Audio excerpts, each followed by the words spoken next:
Pourquoi utilisons-nous une bonne partie de notre temps si précieux à nous comparer aux autres? Ce processus de comparaison ne nous apporte pourtant pas de valeur et est même plutôt délétère. Si vous avez déjà ressenti que vous comparez aux autres vous tire plutôt vers le bas et que vous avez envie de passer à autre chose, restez avec moi.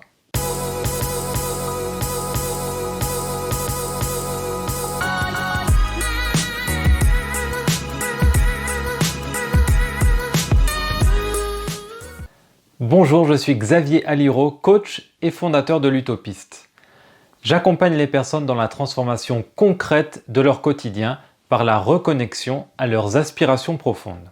Je publie sur ma chaîne une vidéo par semaine, alors avant d'écouter la suite de cette vidéo, je t'invite à cliquer sur le bouton s'abonner. C'est gratuit, c'est un petit coup de pouce que tu me donnes et surtout, ça te permettra de ne pas rater les prochaines vidéos. Et pour recevoir chaque semaine la fiche synthèse de ma dernière vidéo, je t'invite à cliquer sur le lien dans la description. Aujourd'hui, je vous propose que l'on s'interroge quelques minutes sur ce phénomène de la comparaison avec autrui. Dans un premier temps, je pense qu'il est indispensable de bien décortiquer le processus pour mieux le comprendre. Et je vous invite à bien écouter entièrement cette vidéo, car je terminerai par ma proposition pour enfin en finir avec la comparaison et entrer dans un cercle plus vertueux. Comparer, c'est prendre deux objets pour en établir les ressemblances et les différences. Quand on se compare avec un autre, le premier objet, c'est soi-même, c'est clair. Mais il va bien falloir faire le choix d'une partie, d'une caractéristique de soi-même que l'on va porter à la comparaison. Par exemple, je peux faire le choix de comparer Xavier le youtubeur, mais j'aurais très bien pu comparer Xavier le papa, Xavier le grimpeur ou encore Xavier le coach. Et une fois le domaine de comparaison choisi, on va aller encore dans le plus précis. En escalade par exemple, est-ce que je vais comparer le niveau de la voie la plus difficile que j'ai grimpée, mon élégance en grimpant ou encore le nombre total de sites d'escalade que je connais? Ce qui est intéressant dans ce processus de choix, ce qu'il faut bien comprendre, c'est que pour le premier objet, moi-même, j'ai accès à toute l'information et je vais sélectionner arbitrairement un ou plusieurs points très précis. Arrive ensuite le deuxième objet de la comparaison, l'autre. Avec qui vais-je me comparer? C'est un autre choix très arbitraire que je vais devoir faire. Est-ce que je me compare à ce youtubeur que j'admire mais qui a créé sa chaîne 5 ans avant moi? Est-ce que je choisis plutôt celui-là qui vient de débuter? Ou encore, est-ce que je me compare à un autre simplement parce que j'ai déjà suivi une de ses formations? Et une fois ce choix effectué, le problème, c'est que nous ne sommes pas cette personne. Donc nous n'avons pas accès à toute l'information pour ce deuxième objet. On ne va donc pouvoir comparer que ce que l'on connaît ou ce que l'on croit connaître d'elle. Bien souvent, ça correspond à ce que la personne fait le choix de montrer aux autres, ou ce que l'on imagine d'elle, ce que l'on fantasme d'une certaine façon de la vie de l'autre. Est-ce que c'est correct ça, de comparer un truc que je connais entièrement à un autre que je connais que très partiellement? Et encore, c'est pas sûr. On voit donc bien que le processus de comparaison se construit sur la base d'une succession de choix totalement arbitraires. Tout cela est bien souvent inconscient et se fait très rapidement. Mais par ces choix, on peut savoir avant même de procéder à la comparaison quel va être le verdict, à quoi elle va aboutir, ce qu'elle va venir alimenter chez nous. Si je fais le choix de comparer mon niveau intrinsèque d'escalade à celui d'un grimpeur pro, je vais venir nourrir ma frustration de ne pas être plus performant. Si j'avais fait le choix de me comparer à un grimpeur qui a débuté en même temps que moi, mais que je juge moins performant, je serais venu nourrir autre chose, mon sentiment d'être meilleur que les autres par exemple. Donc je pense qu'il est indispensable de renverser son regard sur la comparaison. Je ne me sens pas nul parce que le résultat de la comparaison montre que l'autre est meilleur que moi. Non, le processus est inverse. C'est parce que d'une certaine façon j'ai besoin de ressentir que je suis nul, que je construis par des choix arbitraires et successifs ce processus de comparaison avec cette personne en particulier de qui je ne sais en fait pas grand-chose et en utilisant ces critères bien précis. D'une certaine façon, ces comparaisons n'ont aucun sens, tout est joué d'avance. Le problème, c'est que ce processus de comparaison est très efficace pour venir tromper notre cerveau. Si l'on ne prend pas un pas de recul, il vient en quelque sorte valider le fait que l'on est un mauvais grimpeur ou une mauvaise mère. La comparaison vient nourrir, alimenter, valider une blessure plutôt que la soigner.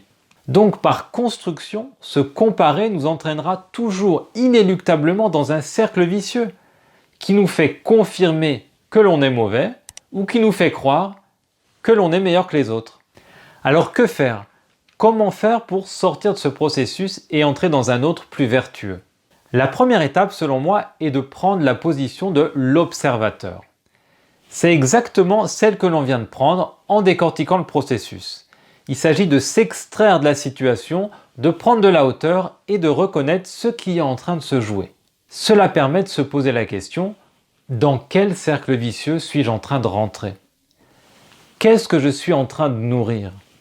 Cette position de l'observateur peut permettre de se rendre compte que l'on lance parfois ce processus juste par habitude. Par exemple, dès que je retrouve tous mes frères et sœurs, je rentre dans cette ornière de la comparaison. Ce même stimulus peut déclencher toujours le même automatisme, par habitude. Le sujet d'aujourd'hui n'est pas vraiment d'aller fouiller dans le passé. Pourquoi on a enclenché un jour ce processus de comparaison avec ses frères et sœurs ? Mais plutôt de se rendre compte que l'on n'a peut-être plus besoin de ça. Qu'aujourd'hui, il s'agit juste d'un geste que l'on répète mécaniquement. La deuxième étape consiste encore une fois à changer de posture. Après s'être placé à l'extérieur de la situation pour l'observer, l'idée est cette fois de se recentrer, de se placer à l'intérieur de soi-même. Une question que l'on peut se poser pourrait être par exemple : quel bénéfice ai-je à nourrir ce sentiment d'infériorité ou de supériorité ? Est-ce que si je rentre dans le processus de comparaison en présence d'autres personnes, je le fais car j'attends un retour rassurant des autres, du type « mais non, arrête un peu, t'es génial ». Ou est-ce que je fais cela car ça m'évite de passer à l'action ou de poursuivre un effort ? Par exemple, si j'arrive à me persuader que je suis un mauvais youtubeur, comparativement à d'autres, ça peut me permettre de légitimer le fait d'arrêter. D'une certaine façon, ça peut soulager énormément. Et c'est peut-être pour ça que l'on met en place ce stratagème. Mais est-ce que c'est vraiment ça que l'on veut au fond de nous ? Donc, plaçons-nous à l'intérieur, au cœur de nous-mêmes et répondons honnêtement à ces questions. Pour cela, on peut s'aider de n'importe quel outil. Centrer sa conscience sur la respiration, fermer les yeux, prendre un petit temps de méditation, etc. La troisième étape serait pour moi de faire un choix. Le choix de l'infidélité. Oui, soyons infidèles aux étiquettes que les autres nous ont collées ou que l'on s'est soi-même collé sur le front ou devant les yeux.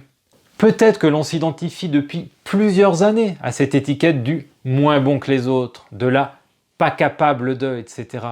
Peut-être que l'on s'est construit depuis l'école une identité basée sur le fait d'être un mauvais élève, en bas du classement. On ne doit pas fidélité à cette fausse identité.